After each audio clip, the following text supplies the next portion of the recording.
तो जिसमें सबसे ज्यादा कृष्ण भगवान की मूर्तियां हुआ करती थी, राधा कृष्ण। उसके बाद ब्रिटिश आ जाए, उन्होंने यहाँ से सारा गोल्ड निकाल लिया। अकबर का पैलेस पूरा डैमेज हो गया, उस साइड में था स्पेशल पैलेस खास महल, जिसमें सबसे ज्यादा गोल्ड लगाया गया था। वॉल के ऊपर प्लेटिंग किया गया, जो ब्रिटिश लोगों ने आग लगा के पिघला कर निकाला है। और ये पूरा आउटसाइड में गोल्ड से प्लेटिंग किया गया था, जो सब ब्रिटिश लोगों ने स्क्रैचिंग करके निकाला। पर मुगल टाइम कोई इलेक्ट्रिसिटी नहीं थी अपनी आर्मी को सिग्नल देने के लिए, तो मैं आपको उनके टाइम का सिग्नल दिखाता हूँ आगे।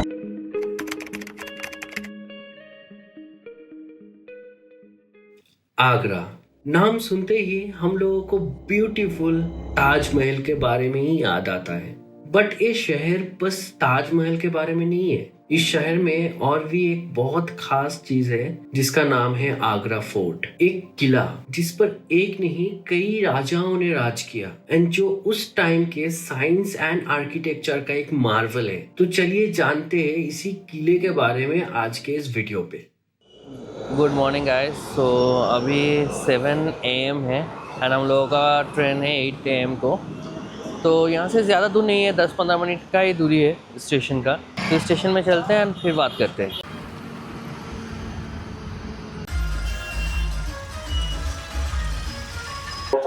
सो अभी यार अभी स्टेशन में पहुँच चुके हैं, नियर आ रहा हमारा ट्रेन। सो हम लोग जो जा रहे हैं वो है गतिमान एक्सप्रेस में। तो चलिए देखते हैं। एंड ऐसे ही पेपर पढ़ने की एक्टिंग करते हुए एंड ब्रेकफास्ट करते हुए हम लोग पहुंच गए आगरा 2.5 घंटे के अंदर। So just arrived in Agra and now we have taken tuk-tuk to reach to our hotel, and let me show you.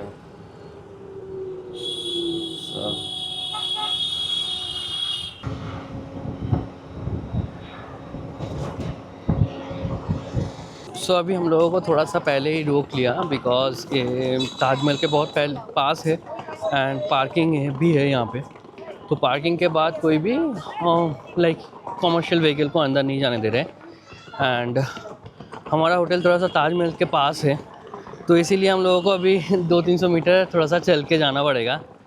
And ठीक है, थोड़ा सा चल के जाते हैं। एंड उसके बाद हम लोग थोड़ा सा नाश्ता जल्दी से कंप्लीट करके हम लोग जल्दी से फटाफट निकल जाते हैं आगरा फोर्ट के लिए। And this is the Agra fort. एक हिस्ट्रिकल प्लेस के बारे में जानने का सबसे आसान एंड कन्वीनियंट तरीका होता है एक गाइड बुक कर लेना। एंड ये गाइड्स आपको बस वो नहीं बताएगा जो किताबों में लिखा है, ये गाइड्स आपको वो बताएगा जो किताबों में नहीं लिखा गया है। But you need to be very sure कि आप एक गवर्नमेंट वेरीफाइड गाइड ही बुक करें। तो देर ना करते हुए चलिए आपको सुनाते हैं अभी आगरा फोर्ट की कहानियां। स्टार्ट किया अकबर ने 1565, ऑल फोर्ट कंप्लीट होने में 95 ईयर। ये 95 ईयर्स क्यों लगा? क्योंकि जनरेशन बाय जनरेशन बढ़ती अपने अपने तरीके से। तो जो रेड स्टोन आप देख रहे हैं ना, ये रेड सैंडस्टोन है जो अकबर और जहांगीर ने यूज किया। बट शाहजहां लाइक करते थे व्हाइट मार्बल। जब उन्होंने ताजमहल बनाया तो उनके पहले से व्हाइट मार्बल के। और जहाँ से आपने एंटर किया, मुगल कभी यहाँ से एंटर नहीं करते। ये कॉमन पब्लिक के लिए था, आज भी कॉमन पब्लिक के लिए बनाया गेट है, जिसका नाम रखा गया अकबरी गेट। जब शाहजहां का पीरियड आया तो गेट का नाम चेंज कर दिया, इसका नाम रखा अमर सिंह गेट। अमर सिंह राठौर शाहजहां के चीफ कमांडर, उनकी डेथ इसी गेट के बाद हुई एनिमी से लड़ते हुए।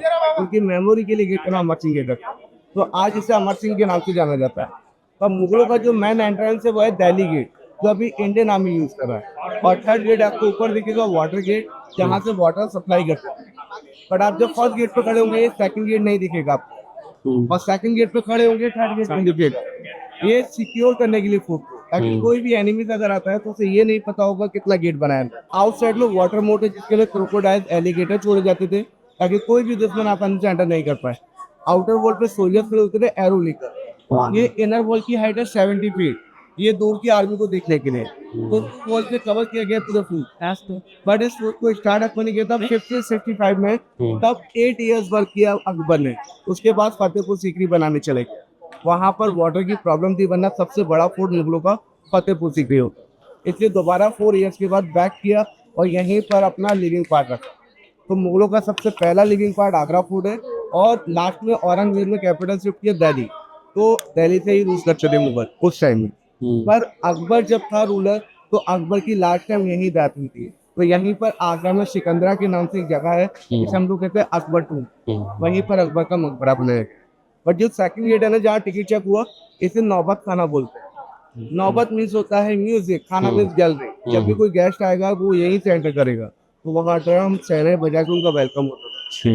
ये कटिंग देख रहे हैं फ्लोर पर, ये कटिंग कोई डिजाइन नहीं, not a design. Mughal time elephant, horse, camels का राइडिंग होता था, वो रनिंग करके आएगा, स्लिप हॉल के लिए ग्रिप बनाया गया। ये स्पीड ब्रेकर है एनिमल्स के लिए। तो जहाँ तक रैंप है ना साइड में, वहीं तक ये कटिंग दिखेगा। जब रैंप फिनिश होगा पूरा फ्लोर फ्लैट है, कोई कटिंग नहीं। अच्छा। साइड में ये रैंप है, ये रैंप इसलिए बनाया गया अगर कोई एनिमल्स यहाँ भी आ जाए तो उसे रोकने के लिए हैवी रोलर स्टोन डाउन करते थे, बिग रोलर स्टोन। अगर एनिमल्स साइड में हटेगा तो दोनों साइड वॉल है, आप देखिए इन वॉल में आप देखिए ड्रेनेज बने ऊपर, उनके अंदर से हॉट ऑयल हॉट वाटर डाला जाता ताकि वो स्लिप हो जाए और जल जाए। बट मुगल टाइम कोई इलेक्ट्रिसिटी नहीं थी अपनी आर्मी को सिग्नल देने के लिए, तो मैं आपको उनके टाइम का सिग्नल दिखाता हूँ आगे से। इको साउंड हो रहा है। ये दोनों साइड जो वॉल है ना हाइट पर है, और ये जब उस टाइम बिल्कुल भी कोई भी आदमी नहीं होगा तो यहाँ अकेले खड़े होकर क्लैप करेंगे तो वहाँ तक आवाज जाएगी। तो उस टाइम इतना क्राउड नहीं हुआ करता था। जब भी कोई एनिमीज आती थी तब ये सिग्नल दिया जाता था, फिर ऊपर से रोलर स्टोन डाउन करते थे और लाइन के अंदर से हॉट ऑयल हॉट वाटर दोनों साइड में। ये उसी का स्टेन्स रह गया है ना, उसी टाइम का है। ये जो सामने आप पैलेस देख रहे हैं, जहांगीर का महल है, अकबर के बेटे का। अकबर का पैलेस पूरा डैमेज हो गया, उस साइड में था। जब यहाँ अटैक हुए जाटों के, मराठों के और ब्रिटिशर्स के, तो आउटसाइड से कैनन बुला के वहीं गिरा। तो जाटों में अटैक किया था सूरजमल जाट, जो भरतपुर का किंग था 1761 में। उसके बाद मराठों ने अटैक किया, तो मराठों ने यहाँ 20 साल तक रूल किया। उसके बाद ब्रिटिशर्स आए, उन्होंने यहाँ से सारा गोल्ड निकाल लिया। तो मैं आपको दिखाऊंगा कहाँ कहाँ गोल्ड लगा था, जहाँ से उन्होंने निकाला था। इसे हम कहते हैं फोर कोर्ट गार्डन। ये मुगलों ने ही यहाँ दिया इंडिया में। तो दिल्ली में सबसे पहले बनाई है हुमायूं के मकबरे के सामने। तो जो फोर कोर्ट गार्डन है वो इस्लामिक पैटर्न माना जाता है, क्योंकि इस्लामिक कल्चर्स में मानते हैं जो हेवन का गेट है उसके बाहर 4 बाग बना है। तो इसलिए मुगलों ने हर पैलेस के सामने और हर ग्रेवयार्ड के सामने 4 बाग का यूज किया। तो ताजमहल भी एक ग्रेवयार्ड है, वहाँ भी आपको 16 गार्डन मिलेंगे जो 4 भागों में बटे हुए हैं। वहाँ सामने जो पैलेस आप देख रहे हैं ना, वहाँ कोई भी दरवाजा आप देखते हैं वो सब दरवाजे ब्रिटिश टाइम के हैं। मुगलों ने कभी डोर का यूज नहीं किया, कारपेट का यूज किया विंटर टाइम में, और समर टाइम में उन्होंने कर्टन्स का यूज किया। तो कभी भी उन्होंने दरवाजा यूज नहीं किया। आउटसाइड में भी जो दरवाजे लगे हैं वो सब ब्रिटिश टाइम के हैं। यहाँ पर जो इनर वॉल है ना, वहाँ तोपे लगाई जाती, वो रैंप देख रहे सर, वो तोपे चढ़ाने के काम आती थी। तो वहाँ कैनन को रखकर दूर तक उसके अटैक करते थे, क्योंकि आप जितनी हाइट से अटैक करेंगे दूर तक वो कैनन वॉल जाएगा। और यहाँ पर जो आर्किटेक्चर आपको अंदर दिखेगा 3 स्टार, वो पर्शियन आर्किटेक्चर है। उसके नीचे आप देखेंगे आर्ची डिजाइन, वो इस्लामिक है। उसके नीचे सनफ्लावर और कलश की डिजाइन दिखाऊंगा आपको, जो हिंदू आर्किटेक्चर है, क्योंकि कलश हिंदू मैरिड होती है तो मंडप में लगाने का काम आता है, और सनफ्लावर पूजा पाठ के लिए यूज किया जाता है। मामा जो राजा मान सिंह थे, उन्होंने गिफ्ट किया था उनको बर्थडे गिफ्ट, जो आप सामने देखेंगे स्टोन रखा है गोल्ड वाला, इसे हम कहते हैं जहांगीरी हौज। हौज पर्शियन लैंग्वेज है, क्योंकि मुगल हमेशा पर्शियन लैंग्वेज का यूज करते थे। इसका मतलब होता है बाथटब, नहाने की जगह को हौज बोला जाता है। तो ये बाथटब पूरा सिंगल पीस है, आप देखेंगे बाहर भी सीढ़ी है, अंदर भी सीढ़ी है, अंदर जाने के लिए, अंदर से बाहर आने के लिए। तो आगे से देखना सिंगल पीस में बनाया गया है। और ये पूरा आउटसाइड में गोल्ड से प्लेटिंग किया गया था, जो सब ब्रिटिश लोगों ने स्क्रैचिंग करके निकाला। पर ये यहाँ नहीं था मैम, ये रखा गया था अकबरी पैलेस में। वहाँ जाने की परमिशन नहीं, इसलिए बाहर निकल के डिपार्टमेंट ने रखा है। तो ये टूरिस्ट को दिखाने के लिए रखा गया बाहर। ये स्क्रैचेस के दाग वाग समझ रहे हैं, जैसे कि स्क्रैच करके निकाला गया हुआ है, एंड उसी से ये जो लिखा हुआ था वो भी मतलब इसका उड़ गया है। यहाँ का आर्किटेक्चर देखिए पूरा राजस्थानी हिंदू आर्किटेक्चर है, यहाँ कोई इस्लामिक आर्किटेक्चर नहीं है, क्योंकि ये डेडिकेट किया था जहांगीर ने मान भाई को। तो एक मंदिर बनाया गया इस साइड में, इस मंदिर को मान भाई का मंदिर कहा जाता है, जहाँ की गॉड के स्टैचू औरंगजेब के टाइम तोड़वाए गए, क्योंकि औरंगजेब क्रूअल रूलर था। जब वो रूलर बना, पहले अपने फादर को अरेस्ट किया, शाहजहां को, 3 भाइयों को मारा, जिसमें सबसे बड़ा था दारा सिखो, उससे छोटा था सुजात, फिर मुराद, फिर औरंगजेब। तो रूलर नहीं बन सकता था औरंगजेब, इसलिए अपने भाई को मारकर उसने यहाँ के मंदिरों को तोड़वाया, अपने फादर को अरेस्ट। तो इसमें मंदिर में जो मूर्तियाँ थी, जिसमें गॉड की मूर्तियाँ थी, तो जिसमें सबसे ज़्यादा कृष्ण भगवान की मूर्तियाँ हुआ करती थी, राधा कृष्ण की। और यहाँ पर एक डाइनिंग हॉल और बैक साइड में किचन। डाइनिंग हॉल किचन बनाया गया था स्पेशली मान भाई के लिए, क्योंकि वो नॉनवेज का यूज़ नहीं करती थी। तो मुगलों का जो शाही किचन है वो अभी आर्मी के अंडर में, जहाँ नॉनवेज का यूज़ होता था, तो उनके लिए अलग से किचन, अलग से डाइनिंग हॉल। अरे 400 साल पुरानी पेंटिंग आज भी मौजूद है। ये आप जो देख रहे हैं ना मोज़ाइक पेंटिंग है, बट ये नेचुरल कलर हुआ करते थे जो वेजिटेबल्स कलर कहा जाता है। इसका मैं आपको एक चीज़ दिखाता हूँ, ये शाइन करता है नाइट में। इसके ऊपर अगर लाइट रखेंगे तो नाइट में शाइन करेगा। कर रहा है? बराबर कर रहा ये है। पूरा चारों तरफ हुआ करता था ऐसे ही पेंटिंग। और यहाँ एक ऑयल लैम्प होती थी सेंटर में।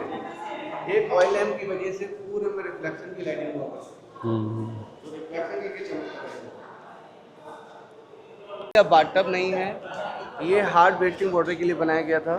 बट ये आप सामने देखिए वहाँ से कनेक्ट है, क्योंकि दीवारें जो देख रहे हैं ना आप चूने की बनी है, ये दालों से बनाई गई है। तो दाल हम ईटिंग में यूज़ करते हैं, उड़द का दाल, चने का दाल, मूंग का दाल, उनको पीसा गया, चूने में मिलाया गया, फिर दीवारों को बनाया गया।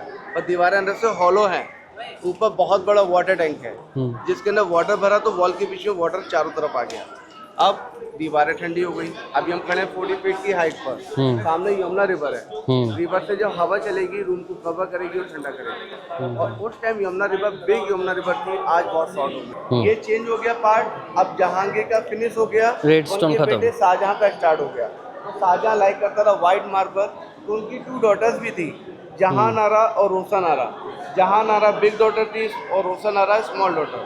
तो ये रोशन आरा पहले से इसका डिजाइन आप देखेंगे पूरा पालकी डिजाइन है, डोली होती है ना डोली, वैसा डिजाइन में बनाया गया है पूरा। बट ऐसा ही इसके आगे एक और पहले से जो जहान आरा बिग डॉटर के लिए था, सेंटर में शाहजहां मुमताज़ के लिए। ये जो पालकी डिजाइन बनाया गया है ये पूरा राजस्थानी आर्किटेक्चर है। आप देख सकते हैं ज़्यादातर आपको राजस्थान के पैलेसेस में ऐसे डिज़ाइन मिलेंगे देखने को। स्पेशल पैलेस, खास महल, जिसमें सबसे ज़्यादा गोल्ड लगाया गया था, वॉल के ऊपर प्लेटिंग किया गया था, जो ब्रिटिश लोगों ने आग लगा के पिघला कर उसको निकाला गया।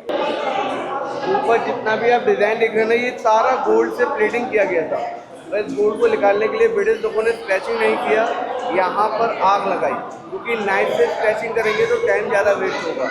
आग लगाने से गोल्ड मेल्ट हो गया और अपने साथ ले गए। तो सारा गोल्ड मेल्टेड किया गया था ब्रिटिश टाइम में। बट यहाँ पर 1857 के बाद ही गोल्ड निकालना चालू हुआ, क्योंकि इन्हें पता था अब देश को छोड़ना पड़ेगा, क्योंकि जो फर्स्ट रिवोल्ट हुआ था वो 1857 में हुआ। तो ये पूरा एम्ब्रॉयडरी डिज़ाइन है, इसे हम पर्शियन कारपेट डिज़ाइन भी कहते हैं, जो पूरा 4 mm का गोल्ड लगाया गया था। 4 mm बहुत मोटा होता है। ये सारा आज भी बचा हुआ है थोड़ा सा।